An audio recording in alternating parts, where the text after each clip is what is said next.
Scooby Doo Return to Zombie Island is a cash grab. I will throw this later. So here we go.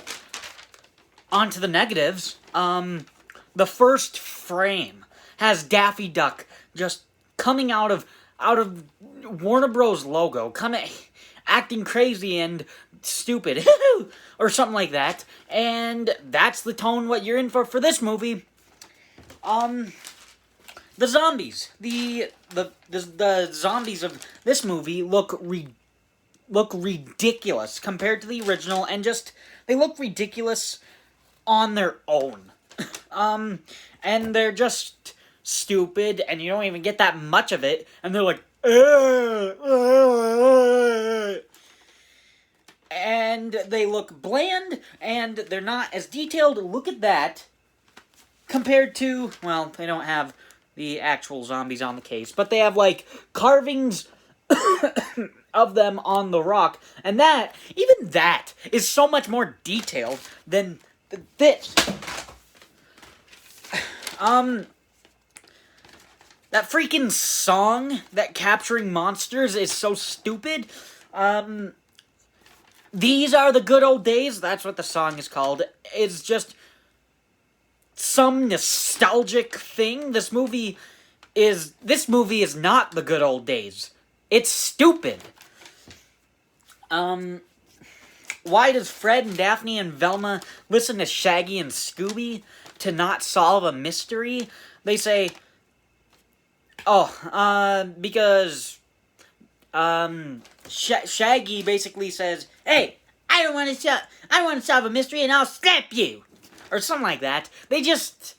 Fred and Daphne and Velma, for some reason, listen to Shaggy and Scooby, that they're not gonna solve mysteries. And in this movie, they also remake scenes from the original Zombie Island. Like, they do a recap of the original, of the original movie, and it's just distracting. Velma, that's another thing. As you guys know, if you've seen the Haunted Hollywood one, I don't like Velma. I don't really like her voice. And this movie, she's the worst in this movie. Velma didn't like how the first movie ended, but they solved why people disappeared on the island, and they saw the original cat creatures die. How does that not satisfy you at all? The clues are stupid. Most people wouldn't, us viewers, most of us probably wouldn't know the yes and technique for acting, or stage right, and it just looks really weird in the movie. And in this movie, there were pages ripped out of a guest book, but the gang never signed a guest book in the original, because it wasn't a hotel, it was just a house. And it was a pepper plantation, and there's no peppers on the island.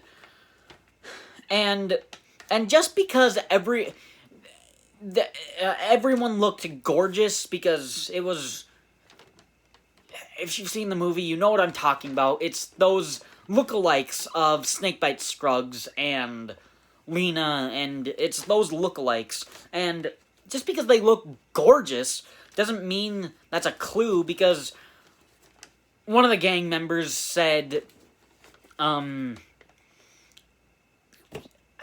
don't even remember what it was. It was like, they look too gorgeous that it's weird, or something like that. I don't even remember.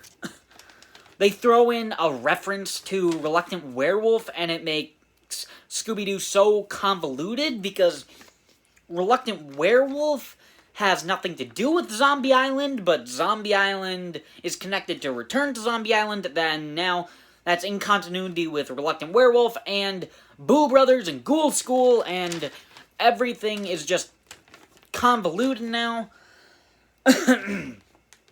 they try to make this movie a sequel, but they also say no supernatural things happened, and the same people who died turned to ash in that last movie are the same people now. They're the cat creatures in costumes. Oh, and another positive on this movie is this is really boring.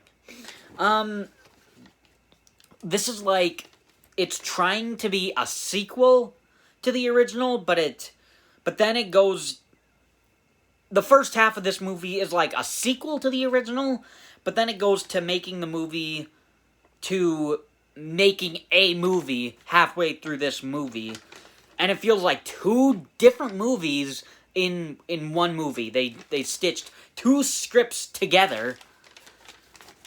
Ugh. They also retcon...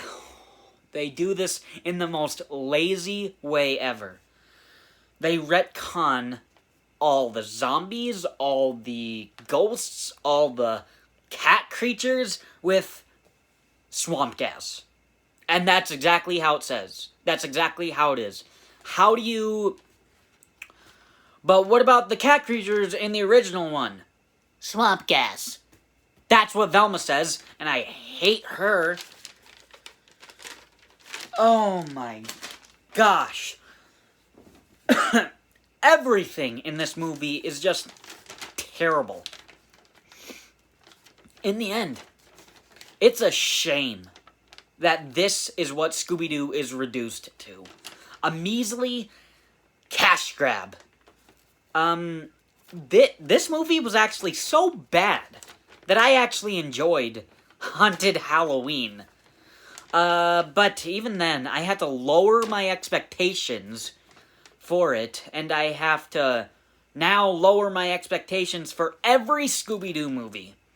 Now, I remember back in the early 2010s, when a Scooby Doo movie would come out, and I would just enjoy it. And you know, even with some bad ones, like Ghoul School and Reluctant Werewolf, they weren't cash grabs. And there are some things that I do enjoy about them. I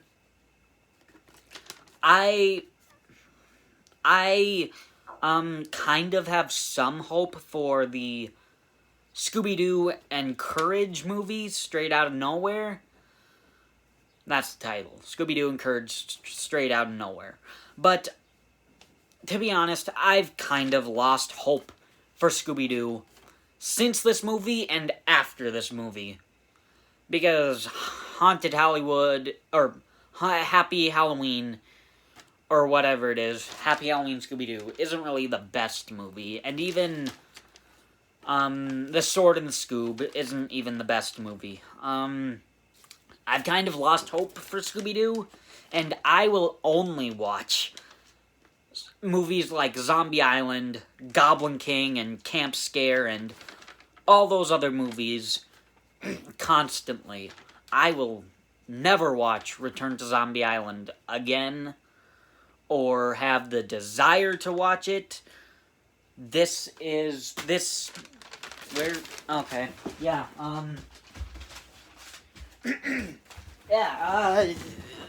is the worst Scooby-Doo movie ever, and, yeah, what should I do? Here. Here. Worst Scooby-Doo movie ever! I hope you guys got to see that. But, this was not fun to watch, but, thanks for watching the review. Yeah, thanks.